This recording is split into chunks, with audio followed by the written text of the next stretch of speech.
Magandang araw mga kahuwan, narito na ang latest update track sa Bagyong Karina. So makikita natin sa latest satellite image animation na patuloy ngang kumikilos ang bagyong si Karina dito sa bahaging ito ng Philippine Sea. No? At kanina alas 10 ng umaga, ito ay nasa laing 320 kilometers silangan ng Basco, Batanes. Ang sentro ng bagyong si Karina ay malayo pa sa kalupaan ng ating bansa. Subalit, pansinin po natin yung makapal na ulap nito ay tumatama na nga sa ilang bahagi ng Northern Luzon area. Taglay ng typhoon na si Karina ang lakas ng hangin na umabot hanggang 140 kilometers per hour malapit sa gitna nito. Ang pagbugso naman naabot na hanggang 170 kilometers per hour. Sa ngayon, kumikilos ito pahilaga sa bilis naman na 15 kilometers per hour. So dahil sa kaganapang ito, mayroon po tayong nakataas na Tropical Cyclone Wind Signal number 2 dito sa may bahagi ng Batanes, no? Dito sa Itbayat, Basco, Mahataw, Uyugan at Ibana. Pag sinabi nating warning signal number 2, makakaranas ng masungit na panahon, mga pag-ulan na pwedeng magdulot ng mga pagbaha, lalo-lalo sa mga low-lying areas, pag-uho naman ng lupa sa mga lugar na malapit po sa paanan ng bundok. Yung mga karagatan sa paligid ng lugar na may warning signal number 2, inaasahan din natin na magiging maalon hanggang sa napakaalon. Samantala yung mga lugar na naka-highlight naman ng light blue, ito naman yung lugar na mayroon tayong tropical cyclone wind signals, no? Sa natitirang bahagi ng Batanes, sa buong Cagayan kasama ang Babuyan Island, sa eastern portion ng Isabela, dito sa northern portion ng Apayao, warning signal number 1 din sa northern portion ng Ilocos Norte, northern portion ng Aurora, dito sa may bandang Pulilo Island, Calagwas, dito sa northern portion ng Catanduanes. Yung mga lugar naman na may warning signal number 1, patuloy pa rin makakaranas sa mga pag-ulan, paminsan-minsan pagbugso ng hangin. So ano nga ba inaasahan natin? Himayin natin yung epekto ng bagyong si Karina sa ilang bahagi ng ating bansa. Unahin natin yung mga pag-ulan na dulot nito. Ngayong araw hanggang bukas ng hapon, inaasahan po natin na mayroong heavy to intense rain sa Batanes, Babuyan Island, northern at eastern portion ng mainland Cagayan at Ilocos Sur. Samantala, moderate to heavy, Ilocos Norte, La Union, Abra, Benguet, Apayao, eastern portion Isabela at natitirang bahagi ng Cagayan. So pansinin natin, no, yung matitinding pag-ulan na dala ng bagyong si Karina, mostly confined sa mga lalawigan sa northern Luzon area. Samantala, bukas naman hanggang sa Huwebes ng hapon, heavy to intense rain sa Batanes, moderate to heavy rain sa Babuyan Island. At sa darating naman na Huwebes ng hapon hanggang Biyernes ng hapon, moderate to heavy rain sa Batanes. Kasi inaasahan po natin yung bagyo, by Thursday, ilalabas na ng ating area of responsibility. Ano naman inaasahan nating epekto ng mga hangin na dala ng bagyong si Karina? Kanina nga nabanggit ko, no, yung lugar na may warning signal number 2, makakaranas ng masungit na panahon. Napakalakas na hangin na pwedeng makasira ng mga ilang bahay, makapagpatumba ng mga ilang uri ng halaman, mga poste ng kuryente, pwedeng makakapagpalipad ng mga ilang materyales na makakapaminsala or pwedeng magdulot ng paminsala kung tatama sa atin. No? So as much as possible, stay indoors po tayong lahat sa mga lugar na may warning signal number 2. In terms of malakas na hangin, moderate to strong winds naman sa lugar na may warning signal number 1, no? Inaasahan natin pwedeng minimal to minor impact lamang ang lakas ng hangin dito. Subalit ganun pa man, lahat po ng mga kababayan natin sa lugar na nabanggit kung may warning signals number 2 in 1, as much as possible, manatili po sa loob ng bahay, patuloy na makinig sa update ng Pag-asa regarding the Bagyong Karina at patuloy ngang makipag-ugnayan sa kanilang local government at saka mga local disaster risk reduction managers, no, para sa patuloy na disaster preparedness and mitigation measures. Ano naman inaasahan natin na epekto sa mga coastal waters dahil sa Bagyong si Karina? Pero isasama na rin natin yung epekto ng pinagsama epekto ng Bagyong si Karina at ang habagat sa iba't ibang bahaging karagatan ng ating bansa. Sa ngayon, nakataas tayo ng gale warning dito nga sa mga karagatan sa paligid ng Batanes at Babuyan Island. Automatic po yan pag may gale warning, no? As much as possible, wag nang bumiyahe ng mga uling sakyang pandagat sa mga lugar na may gale warning. Samantala, inasa naman natin ng katamtaman hanggang sa maalong karagatan dito sa northern at eastern seaboards ng northern Luzon. Dito naman sa mga lugar na walang gale warning, no? Dito sa eastern seaboard ng central at southern Luzon, at sa western seaboard ng central at southern Luzon. So basically, yung titirang bahagi ng northern Luzon, ganun din dito sa mga karagatan sa paligid ng central at southern Luzon, inaasahan natin na magiging katamtaman hanggang sa maalo ng mga karagatan.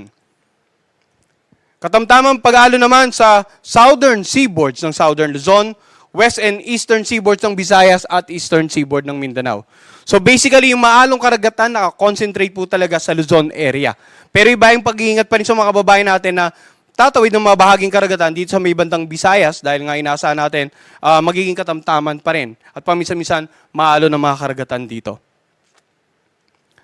So nabanggit natin kanina epekto ng ulan, malakas na hangin. In terms of pagkilos naman ng bagyong si Karina, ano inaasahan natin? Within 24 hours, mula sa kasalukuyang location nito, inaasahan natin bukas ay halos nasa northern boundary na ito ng ating air responsibility, no? Sa layong 345 kilometers north-northeast ng Itbay at Batanes. Makikita natin sa forecast track sa darating na Huwebes, posibleng ang halos nasa northernmost boundary na siya ng PAR, sa layo naman na 460 kilometers north of Itbay at Batanes. Pero tingnan po natin itong inasa nating pagkilos pag ganitong panahon, at this particular time of the year, yung movement ng mga bagyo sa ganitong direction, very favorable para sa patuloy na pag-enhance ng habagat. Kaya't mamaya babanggitin natin yung mga ulan naman na dulot ng habagat. Sa darating naman na Biyernes ng umaga, inaasahan natin na tuloy na nga nasa labas na ating air responsibility, 730 kilometers ang layo, north-northwest ng Itbay at Batanes. At sa Sabado ng umaga, basically, inaasahan natin tropical depression na lamang ito, no? Sa layo naman na 1,115 kilometers, north-northwest na extreme northern Luzon. Yan po inaasahang pagkilos ng bagyo. Makikita rin natin na hanggat hindi pa nakakalabas ng ating air responsibility, posibleng typhoon category pa rin ito. Kaya patuloy inaasahan natin pag-ibahin ito ng habagat, patuloy itong mananatiling banta, lalo na sa mga lalawigan sa may bandang northern Luzon area in the next 24 to 48 hours. Now, kanina pinakita natin ito yung bagyong si Karina. Mapansin natin yung malawak na kaulapan nito, tumatama sa ilang bahagi ng Luzon area, northern Luzon. Makikita naman natin dito, patuloy itong pinag-iiba yung habagat or southwest monsoon na siyang nagdudulot ng makakapal na ulap at mga pag-ulan sa natitirang bahagi ng northern Luzon, central Luzon, southern Luzon at maging sa ilang bahagi po ng Visayas area. Ano naman inaasahan nating paulan na dala ng habagat? Kanina binanggit natin yung mga ulan na dala ng bagyong si Karina, usually nasa mga lalawigan ng northern Luzon area. No? Ang ulan naman na dala ng habagat, makikita natin bukas, heavy to intense, or ngayong araw pala, heavy to intense rains dito sa Metro Manila. Ganon din sa Ilocos Region, Abra, Benguet, Zambales, Bataan, Pampanga, Bulacan, Rizal, Cavite, Batangas at Occidental Mindoro. Yung moderate to heavy rains sa natitirang bahagi ng Cordillera Administrative Region, Nueva Vizcaya, Nueva Ecija, Tarlac, Laguna, Quezon, Occidental Mindoro, Marinduque, Romblon, Aklan, Antique. Ganun din sa northern portion ng Palawan kasamang Calamian, Cuyo at Kalayaan Island.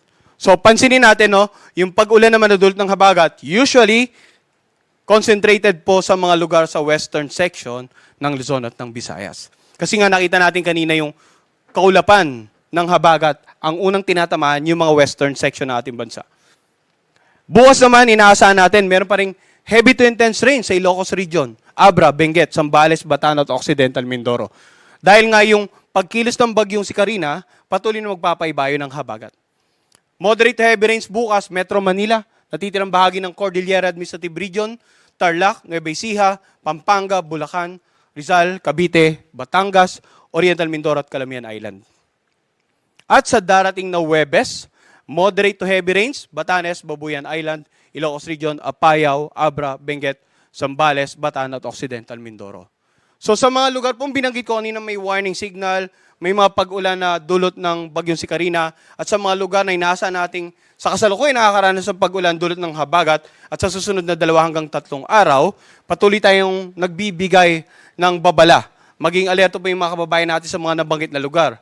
Sa mga posibleng pagba, lalong-lalo sa mga nakatira sa low-lying areas, malapit po sa mga gilid ng ilog or waterways sapagkat maaring umapaw na or tumaas yung antas ng mga tubig sa inyong mga waterways. Pagguho naman ng lupa sa mga lugar na malapit sa paanan ng bundok sapagkat kung ilang araw na pong umuulan sa inyong lugar, no, posibleng malambot na po yung mga bahaging kalupaan na ito at biglang magdulot ng mga landslide. Samantala, mapapansin natin, no, occasionally may pagbugso rin ng hangin dito sa Metro Manila at sa ilang bahagi nga ng Central and Southern Luzon dahil po yan sa habagat. Ngayong araw, pagbugso ng hangin, posibleng maranasan sa mga lugar na wala sa warning signal, Ilocos Region, Abra, Benguet, Nueva Vizcaya, Quirino, Zambales, Bataan, Aurora, Metro Manila, Calabarzon, Mimaropa, Bicol Region, Visayas, Zamboanga Peninsula, Northern Mindanao at Davao Region dahil po sa habagat yan. Bukas may mga pagbugso pa rin ng habagat sa ilang lugar including Metro Manila, no? At sa mga karaniwan mga lugar or lalawigan sa western section nga ng Luzon, Visayas at ng Mindanao.